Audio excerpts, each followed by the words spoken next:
There are moments in life when you discover that your own family forgot about you long before you actually died. That's what happened to me when I pretended I was losing my memory and found out my family had been lost much longer than I had. My name's Harold. I'm 68, retired contractor, been a widower for 2 years now. And for 6 months of my life I pretended to have memory problems to discover a truth I wasn't sure I wanted to know. Let me start from the beginning though, because otherwise you won't understand how a man gets to the point of pretending he's losing his mind. It was Sunday, March 15th, my birthday. I wake up at 6 in the morning, same as always. Old habits die hard when you've worked construction your whole life. I make my strong black coffee, the kind that could wake the dead, just like my late wife Dorothy used to say. I straighten up the house, pick up a small cupcake from the corner bakery. Nothing fancy, just to mark the day. I sit in that old rocking chair on the front porch and wait. Maybe a phone call first, then perhaps a visit. Any sign that someone remembers I exist. 8 in the morning, phone stays quiet. 10 in the morning, nothing. Noon, that cupcake sitting there, looking as lonely as I felt. 2 in the afternoon, that's when Mitch finally calls. My oldest boy, 45, got 2 kids of his own. I think to myself, finally. Dad, how you doing? Listen, any chance you could watch Tyler tonight? Becky and I got this dinner thing and didn't even let him finish. I hung up real slow. Not mad exactly, but with this ache in my chest I couldn't quite name. My own son called on my birthday just to ask for a favor. Not even happy birthday. I sat there in that rocking chair I'd built with my own hands, staring at that cupcake nobody was going to eat, and I asked myself, if I dropped dead tomorrow, how long before anyone would actually miss me? Or would they just miss the babysitting? That's when this crazy idea started taking root. I'd seen something on TV about Alzheimer's, how families come together when someone gets sick. Made me wonder, what if I pretended to have memory trouble? What if I could find out who really gives a damn about me? I know it sounds nuts, but I was desperate to know if I still mattered to anybody. I dug out that little recipe book where Dorothy used to write everything down and started doing my homework. Symptoms, how the disease progresses, what people do when they're confused. Wasn't easy. I'm not exactly tech savvy, but I learned what I needed to know. First stage, little things. Forgetting names, asking the same question twice, misplacing stuff. Later, getting lost, not recognizing familiar things, just shutting down. All real gradual-like. Nothing too obvious. Tuesday, when Mitch brought Tyler by, he did end up needing that babysitting. I decided to test the waters. Mitch, that is Mitch, right? Sorry, son. Sometimes I get mixed up with names. He laughed it off. Dad, you never forget our names. Right. How's your wife doing? Rebecca, Dad. Her name's Rebecca. Course it is, Rebecca. Small stuff, subtle. He left looking a little puzzled, but nothing major. Over the next few days, I pushed it a little further. I'd call Susan, my daughter, asking if she wanted to grab lunch. Hour later, I'd call again. Dad, you just called me. I did? Sorry, hun. My mind's been all over the place lately. You know what hurt most? She didn't ask if I was feeling all right. Just said, Dad, try to focus. I'm at work. But I kept going. Had to know the whole truth. Started leaving things where they didn't belong. Slippers in the kitchen, reading glasses in the bathroom. When someone came over, I'd go searching around all frantic. My glasses. Where'd I put my glasses? Dad, they're on your head.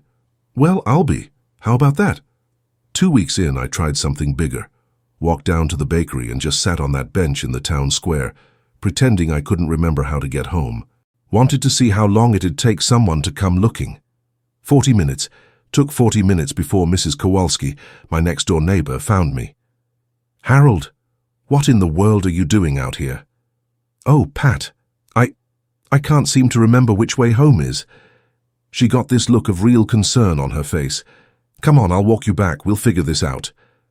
She took my arm, gentle as you please, with more patience than my own kids ever showed me. When we got to the house, Mitch was there waiting, but he wasn't worried, he was irritated. Dad, where were you? I thought something happened. Got myself turned around, son. Couldn't find my way back. He let out this long sigh. Dad, this isn't like you. We need to talk. Talk. Like I was some kind of problem that needed solving.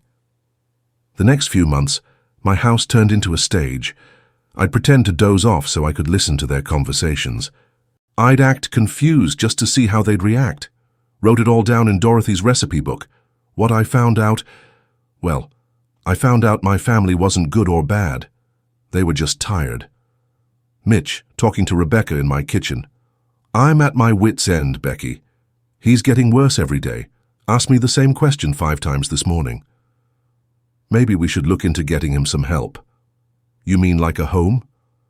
Not a nursing home, Mitch. One of those assisted living places.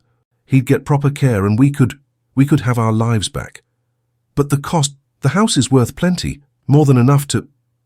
They stopped talking when I stirred, pretending to wake up. But I'd heard enough.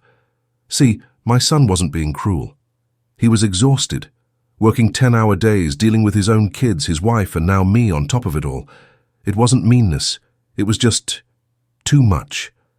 Susan came by the following week, brought lunch, stayed a couple hours, but I could see her checking things. The mail on the table, my pill organizer, how clean the house was. Dad, you eating regular meals? Sometimes I forget to eat. I should talk to Mitch. Maybe it's time we got someone to help out around here. She wasn't being selfish. She was being practical. Saw I needed help and was trying to figure out solutions. Ashley, my 23-year-old granddaughter, pretty much stopped coming around entirely. Found out why when I heard Mitch talking to Susan. Ashley won't come see him anymore. Says it's too hard watching Grandpa like this. She's always been sensitive. Maybe it's for the best. No point in her getting all upset. The girl wasn't being heartless. She was protecting herself. Didn't know how to handle seeing someone she loved falling apart.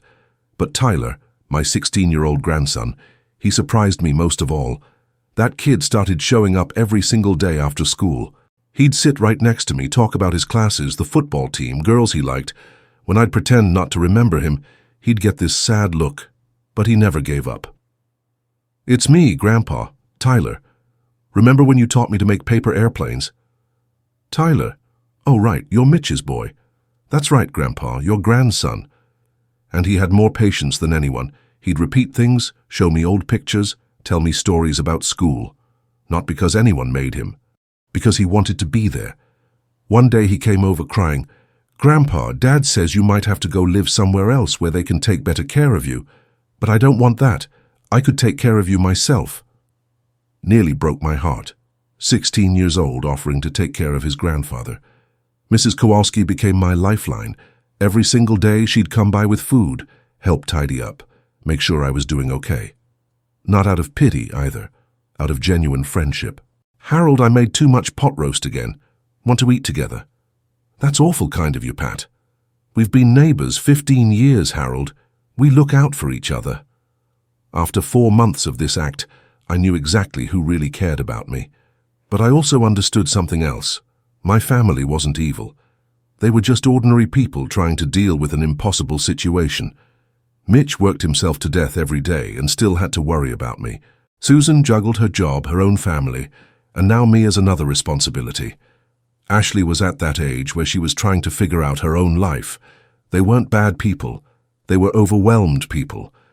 But then something happened that changed everything. It was a Thursday, 5th month of my charade. I was pretending to nap when Mitch and Susan came over together. Susan, I talked to that place again. They've got an opening, $5,000 a month. 5,000? Mitch, I know it's a lot, but he can't stay here alone anymore. Pat called yesterday. He left a burner on and forgot about it. I'd done that on purpose, just to make the whole thing seem more real. What if we took turns staying with him? I could do weekends, you could... Susan, we both work. The kids need us. It's just not realistic. So what do? We sit him down and explain it's what's best for him. Then came the words that just about destroyed me. At least he won't really understand what's happening. People with Alzheimer's don't feel things the same way. People with Alzheimer's don't feel things. My own son thought I couldn't feel anything anymore. That night, alone in my bedroom, I decided to end the whole charade. Not because I was angry, but because I was tired. Tired of pretending, tired of testing people, tired of learning truths that cut so deep. But how do you suddenly get better from dementia? How do you explain a miracle cure? I thought about it for a week, finally decided to do it gradual-like, make it seem like the medication was helping. Sometimes happens, right? Treatment slows things down, gives people some good days. I started remembering things better, stopped asking the same questions over and over, went places by myself again. Within a month, I was pretty much back to normal. Mitch was puzzled. "Dad, you seem a lot better lately. What's different?" "Think those pills are finally working, son. Feel more like myself again."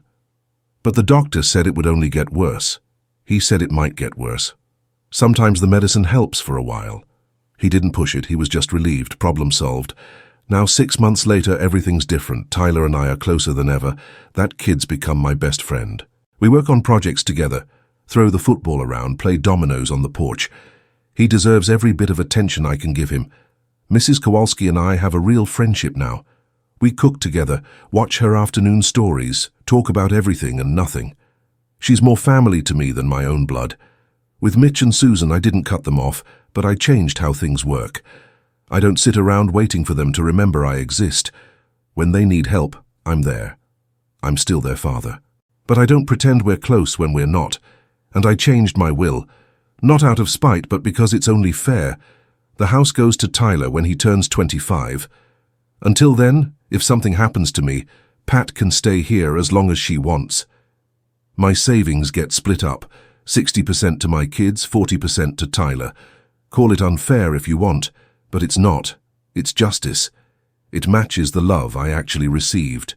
You're probably thinking, "Harold, didn't you feel bad lying to your family?" Course I did, but I also felt bad being forgotten by them. What I learned is that pretending to be sick helped me understand that my family isn't good or bad. They're human. They've got flaws and good points and limits, just like everybody else. I also learned that real love doesn't always come from the people you're related to. It comes from the people who choose to stick around. Getting old isn't about losing your memory. It's about figuring out who's worth remembering. Tyler came by yesterday with a school report he'd written called My Hero. Want to guess who he wrote about? My grandfather is my hero because he shows me that being old doesn't mean being useless, it means being wise. Wise, he thinks I'm wise, maybe I am, because I learned that sometimes you have to pretend you're lost to find out who really wants to find you. So let me ask you something. How do you treat the older folks in your family? Only when it's convenient, or do you make time just because you care? We're all going to get old someday. And when that day comes, the only thing that'll matter is having someone who remembers your name with love. I got lucky. I found out I had Tyler and Pat, and I found out that my kids do love me. They just forgot how to show it somewhere along the way. Sometimes it's not about having no love.